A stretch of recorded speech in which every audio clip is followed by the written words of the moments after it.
In dieser Folge. Jan, ich habe irgendwie das Gefühl, wir sollten mal später nochmal mit anderen über Bücher reden. Was hältst du davon? Hast du zufällig auch Kontakt zu Jörg Hillebrand? Ja, doch, können wir mal so Schnitt sagen hier. Und da du auch ausgewiesener Star Trek-Experte bist und inzwischen auch einen IMDb-Credit hast. Ich bin ja immer noch Administrator bei der englischen Memory Alpha und von daher kann ich sicherlich zu Memory Alpha auch was sagen. Jörg, war schön, dich hier mal so indirekt zu sehen. Apropos Starstruck. Toll und herzlichen Glückwunsch zu allem mit Picard und. Danke. Wenn ich gerade davon spreche, sag mal, Jan, du hast ja auch mit Next Generation angefangen, hast du gerade gesagt. Hast du da aus Büchern oder hast du da aus den DVDs deine Informationen gezogen? Also die besagte Episodenliste, das war sicherlich, die habe ich abgetippt aus einem meiner Episode Guides, die ich hatte. Du hast recht, also jeder hat sich da so ein bisschen Schwerpunkte genommen und für mich war das dann auch immer so, dass ich abgezielt habe, dass Hintergrundinformationen verfügbar waren. Das heißt, dass so Querverbindungen waren, hey, diese Sache ist dort passiert und dann da nochmal wieder aufgegriffen worden. Das fand ich halt auch sehr interessant und insbesondere mit so einem Wiki natürlich auch sehr leicht abzubilden. Ja, also man setzt einfach einen Link und schwuppdiwupp kann man sehen, aha, okay, dieses Thema ist auf diesen 5 Seiten aufgegriffen worden und dann kann man da so ein paar Sätze zu Sachen sagen. Ich kann ja nicht sagen, ob ich zur Enzyklopädie gegriffen habe oder zu einem Episode Guide und da irgendwas dann dazu geschrieben habe, ob ich aus meinen eigenen Notizen da irgendwie irgendwelche Texte genommen habe. Es war halt sicherlich irgendwie das Ergebnis von Recherchearbeit. Ich habe schon ziemlich darauf geachtet, das waren ja die Community Guidelines, dass wir da creative, no commercial sein wollten und dass wir auch keine kopierten Texte irgendwo hernehmen wollen. Schon damals war halt das ein Thema. Man hat sich da gezwungen, die Sachen irgendwie neu zu schreiben. Jan, ich habe irgendwie das Gefühl, wir sollten mal später nochmal mit anderen und vielleicht kompetenteren Leuten über Bücher reden. Was hältst du davon? Ja. Vielleicht wir ein Auto. Hast du zufällig auch Kontakt zu Jörg Hillebrand? Ja, doch. Wir könnten den mal versuchen reinzuholen. Ja, können wir mal so Schnitt sagen hier. Ja, wir haben nämlich vor der Aufnahme mit Jörg Hillebrand ganz kurz gesprochen. Ja, danke für deine Spontanität erstmal. Florian ist hier noch am Licht sortieren. Das funktioniert irgendwie heute anders als Freitag. Okay. Er ist auch der Verursacher hier von diesem kleinen Teil. So als kleiner Hintergrund. Vor 20 Jahren kam er auf die verrückte Idee, hey, Memory Alpha, das muss es auch auf Deutsch geben. Das habe ich dankend angenommen. Und ja, da bin ich dann noch auf die Idee gekommen, Benjamin Stöwe anzuschreiben. Der war auch direkt Feuer und Flamme, hat mich direkt am selben Tag noch angerufen, haben wir irgendwie eine Stunde, anderthalb gesprochen. Dann kam ich auf die Idee, vielleicht auch irgendwie über den Hintergrund von Memory Alpha zu sprechen. Das heißt, wo bekommen wir unsere Informationen her? Welche Bücher haben wir gelesen, etc. pp. So, und da du auch ausgewiesener Star Trek-Experte bist und inzwischen auch einen IMDb-Credit hast, bist du qualifiziert genug als Gaststar und Prominenter. Hab gelesen, du bist bei Picard aufgetreten. Aufgetreten nicht, aber mitgearbeitet habe ich jetzt für 2,5 Jahre. Und ich bin ja immer noch Administrator bei der englischen Memory Alpha und in der mittleren Phase, von der du gerade erzählt hast, da habe ich auch, ich weiß nicht, wie viele Stunden da verbracht und wie viele Bilder hochgeladen von meinen Screenshots.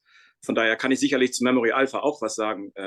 Wie Bernd Schneider mich dann überhaupt dann angefixt hat, da auch was zu machen. Aber wie gesagt, nicht die deutsche.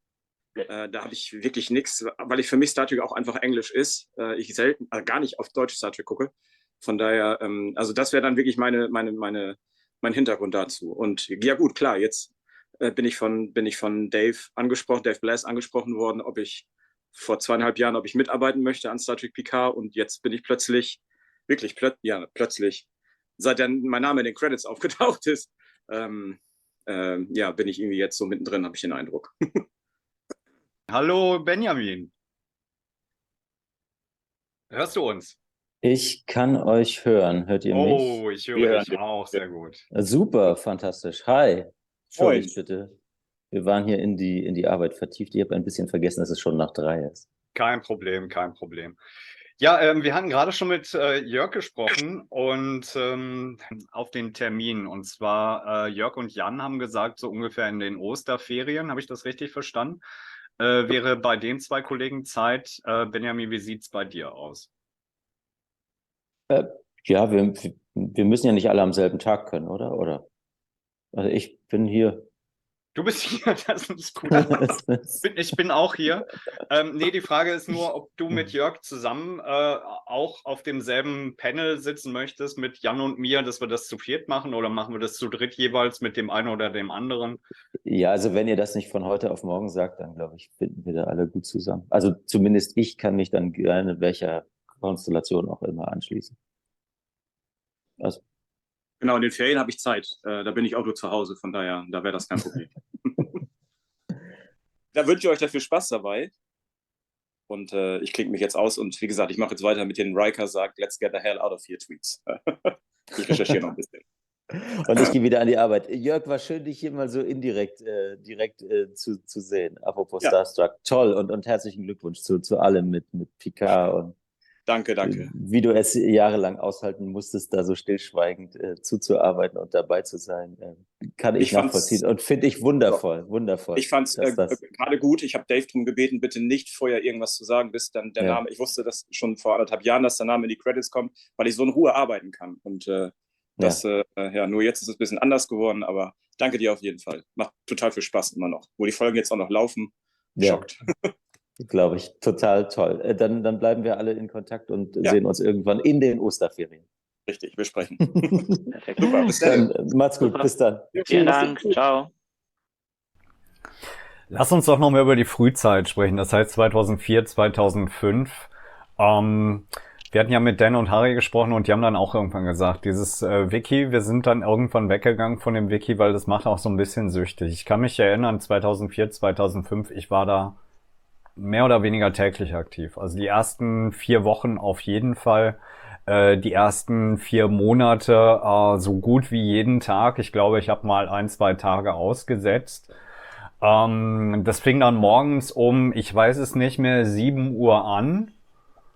Na, dass ich da das erste Edit gemacht habe, bin dann zur Arbeit gegangen und meinetwegen in der Mittagspause noch ein bisschen was editiert und dann ging es abends weiter um 18 Uhr, 19 Uhr, 20 Uhr, 22 Uhr, langsam mal wieder Bettchenzeit und am Morgen das erste, was ich gemacht habe, ist den Computer übrigens. Weil ich bin mir nicht sicher, ob es 2004 tatsächlich schon Smartphones in der Kapazität gab, dass man das daran schon bearbeiten konnte. Ich glaube, mein erstes internetfähiges Telefon war ein Nokia. Und das Display war deutlich unter 1 Megapixel in Auflösung.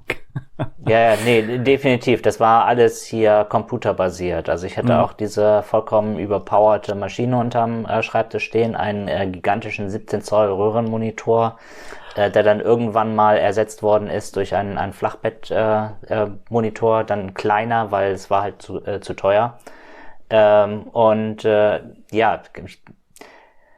Ich habe hier jetzt einen beliebigen Tag raus, das geht morgens um 9:30 Uhr los und edit, bis der letzte Edit um 21:15 Uhr. In welchem Monat und welchem Jahr sind wir jetzt gerade? Ist das noch die Anfangszeit das oder ist hast du da schon August. ein Jahr später? August 2004 ist das jetzt, also Okay. kurz Ja, bevor du mich zum Admin gemacht hast. Es sind nicht viele Seiten da passiert, aber ich habe offensichtlich eine damalige Variante von Gorn erstellt. Ja, es war ein kleiner Artikel. War halt noch nicht so viel da, ne? Also Habe ich das in irgendeiner Form begründet, dass du dann Admin geworden bist? Weil ich glaube, mir ist aufgefallen, erstens, du bist vernünftig, zweitens, du machst nichts kaputt und drittens, du gehst einfach nicht weg. Und keine Ahnung. da wollte ich das machen, wie auch heutzutage in unserer Bundesregierung. Wenn sich jemand so schlimm anstellt, dass man den nicht mehr haben möchte, dann befördert man den einfach. weiß nicht, du hast einfach am 7. Oktober die Seite Administratoren und da steht einfach plus Kobi. Aber ich habe dich noch nicht mal gefragt. Weiß ich nicht. Du hast mich bestimmt vorher gefragt. Du hast mich da eingetragen. Weißt du, wie man damals noch kommuniziert hat? Also ich meine, auf dem Wiki kann man sich ja auch noch irgendwie in die Diskussionsseiten reinschreiben, aber kann das sein, dass wir IRC genutzt haben damals Das ist zur sehr gut Kommunikation? möglich. Ich glaube, es gab einen IRC-Chat oder ICQ. Ja, das muss man den jüngeren Leuten heute auch nochmal erklären. Das ist sowas Ähnliches wie WhatsApp oder Discord. Ja, genau. Ja. Wir So. hatten ja damals nichts kurz nach dem Krieg. Ja, Noch nicht genau. mal Internet. Genau, also man muss sagen, wir hatten ja gerade erst die Eugenischen Kriege überstanden. Erstmal hat das Memory Alpha ja auf einem privaten Server angefangen, ist dann von dem privaten Server zu Wikicities gegangen. Das ist ein Hosting-Dienst, ein Wiki-Hosting-Dienst, der mit MediaWiki bzw. Wikipedia in Zusammenhang steht. Worauf ich hinaus will, irgendwann steht da, der Server, also nicht der Computer, auf dem ich gearbeitet habe, sondern der Server, auf dem die Datenbank gehostet wird, wurde abgegradet auf 1 Gigabyte RAM. Weil das so schlimm ist mit so vielen Aufrufen bei Memory Alpha, der deutschen und der englischen Version und der holländischen Version, dass das nicht anders möglich ist als mit 1 Gigabyte RAM heutzutage. Ich kenne auch nicht mal ein iPhone, das weniger als 1 Gigabyte RAM hat. Das ist unfassbar, was man damals alles gemacht hat. Also der Reihe nach. Wir beide haben ja ungefähr 2004 angefangen. Dann habe ich 2005, 2006 weitergemacht mit Memory Alpha, aber regelmäßig gearbeitet, bearbeitet an Memory Alpha, mich auch versucht mit der Community auseinanderzusetzen und da eine Art von Grundstock zu geben. Und irgendwann kann ich mich erinnern, war ich glaube 2, 3 oder 4 Monate nicht ansprechbar. Da hat die Community dafür gesorgt, dass du dann erweiterte Rechte bekommst, und zwar bist du dann zum Bürokraten ernannt worden. Ja, irgendwann habe ich Memory Alpha dann still und heimlich durch die Hintertür verlassen, ohne mich zu verabschieden. Das war auch bei mir mehr so ein schleichender Prozess. Das passiert ja manchmal im Leben, dass man dann Prioritäten woanders findet, sich das Leben verändert, die Lebensumstände verändern, man zieht um, man zieht zusammen, man heiratet, kriegt Kinder oder sonstige Sachen passieren halt. Und dann hat man für so ein Hobby weniger Zeit. Und ich habe Memory Alpha dann einfach so links liegen gelassen und mich nicht mehr darum gekümmert. Und Anfang diesen Jahres, wir haben jetzt 2023, habe ich mich dann wieder eingeloggt. Und es hat fehlerfrei funktioniert. Ich konnte mich einloggen bei Fandom. Also so heißt ja der Host jetzt. Und mein Account hat funktioniert. Ich weiß nicht, was bei dir ist, ob da vielleicht die E-Mail-Adresse nicht mehr funktioniert, weil das war auch noch so eine Sache. Da habe ich nochmal recherchiert. Ich habe damals einen anderen E-Mail-Provider gehabt. Bei GMX hatte ich meine E-Mails. Und da habe ich tatsächlich noch die 20 Jahre alten E-Mails mit Dan und Harry gefunden. Und daran angreifend dann auch mit den beiden Kontakt aufnehmen können. Das war eine ganz lustige Sache, da noch mal irgendwie in die Historienkiste zu greifen. Ja, also Fandom schickt mir noch regelmäßig Seiten von denen, die ich hier auf der Beobachtungsliste habe, wenn da Änderungen stattfinden. Aber das ist jetzt der wievielte Laptop, ich weiß es nicht. Ich hätte das Passwort im Browser gespeichert sicherlich, und ich kenne es halt einfach nicht mehr. Ich muss mal gucken, ob ich in irgendeinem meiner Bücher als Lesezeichen mein Passwort dort sehe. Ich habe versucht, es mir zu schicken. Es funktioniert nicht. Okay. Es ist halt auch eine GMX-Adresse. Wahrscheinlich ist das irgendwie weggespammt worden. Was hast du denn noch so in Erinnerung von den ersten Wikimedia-Releases? Wir haben ja auch angefangen mit Wikimedia, ich glaube 1.3, 1.4, 1.5, 1.6. Die letzte in dem deutschen Memory Alpha dokumentierte Wikimedia-Version ist 1.10. Aktuell liegen wir, glaube ich, bei 1.65 oder so. Also wir sind in den Versionen schon 20 Jahre weiter. Und was wir nicht vergessen dürfen ist, du hattest das gerade gesagt, dass Wikipedia zu dem Zeitpunkt 2003, 2004 auch gerade frisch auf dem Markt war. Das bedeutet auch die Software, die MediaWiki-Software, auf dem Wikipedia aufbaut, ist noch in der Entwicklung gewesen und in einem relativ frühen Stadium. Es kamen regelmäßig neue Funktionen dazu. Und die für mich interessanteste Funktion von Anfang an immer war auch diese Diskussionsseite, wo man getrennt von dem Artikel diese Diskussion zu dem Artikel anfangen konnte und auch zum Beispiel Benutzerabstimmungen hat, was man jetzt von der einen oder der anderen Sache hält oder den einen oder anderen korrigieren darf, wie die einzelne Episode jetzt zu sehen ist. Dann kamen ja noch weitere Funktionen, Jan. Kannst du dich an irgendwelche Funktionen erinnern, die dir im Kopf geblieben sind? Ja, also mir sind da zwei Sachen wegen Negativität im Hinterkopf. Das eine ist, wir haben uns dann irgendwann auch ein Encoding-Transfer eingehandelt. Da waren dann diverse Seiten, die halt in einem westeuropäischen Zeichensatz abgespeichert worden sind, sind dann halt auf den UTF-8 Datensatz abgebildet worden, sodass wir dann halt alle RÖÜ und SZs ersetzen mussten. Das weiß ich noch, dass das einmal passiert ist. Und ich habe auch noch ziemlich in Erinnerung die Migration auf das Monobook CSS. Das war eine sehr große Änderung, die quasi das komplette Layout zerschossen hat. Wir haben da, glaube ich, ziemlich viel Zeit reinsetzen müssen, dass es einigermaßen wieder so aussieht, wie wir es haben wollen. Da habe ich auch noch interessante Erinnerungen halt dran. Das war auch ziemlich zum Anfang. 2004 war das tatsächlich.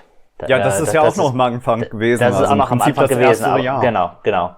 Und ja, 2005 sind Categories eingeführt worden. Ich kann mich noch erinnern, ich glaube, ich habe nicht geschlafen für 2 Tage. Jeder wollte unbedingt diese Kategorien einbinden. Ich weiß nicht, ob ich im Vorfeld schon davon wusste, dass es diese Funktion geben wird, aber ich habe mir dann mehr oder weniger eine Matrix ausgedacht, weil es gibt ja Kategorien und Unterkategorien.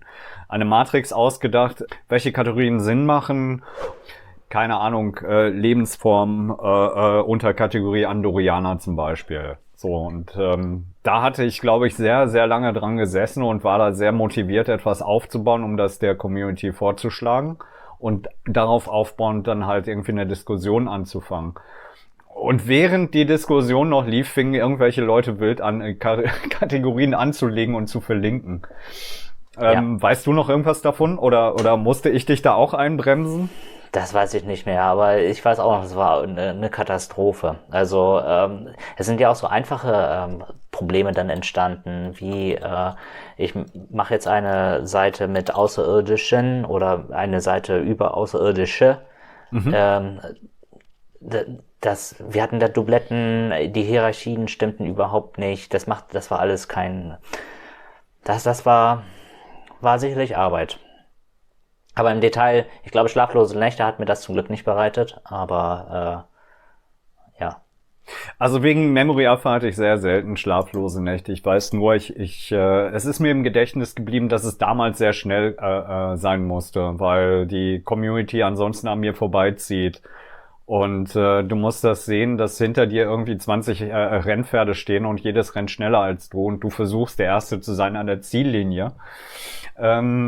Weil natürlich sind alle hochmotiviert, wenn eine neue Funktion kommt, die auch dann umzusetzen. Und in irgendeiner Form macht das ja auch Sinn mit den Kategorien. Ich habe auch versucht, immer die Startseite, halt die Hauptseite, attraktiv und übersichtlich zu halten.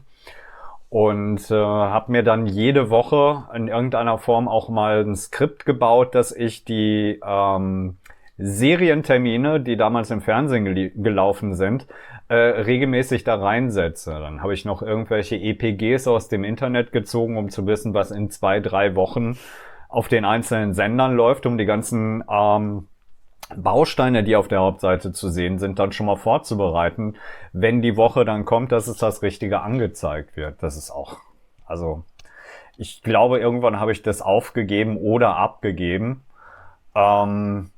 Heutzutage auf der deutschen Memory Alpha, es wird mit Sicherheit noch irgendjemand pflegen, aber... In der nächsten Episode... Hast du denn noch irgendeine Erinnerung an ein Lieblingsmitglied der Community? Schisma, der sehr gute Bilder von den Raumschiffen gezeichnet hat. Mir ist DP aus der englischen Memory Alpha sehr in Erinnerung. Ja, du hast gesagt, du hast vor 20 Jahren den Antrag gestellt. Warum wolltest du das auf Deutsch bearbeiten?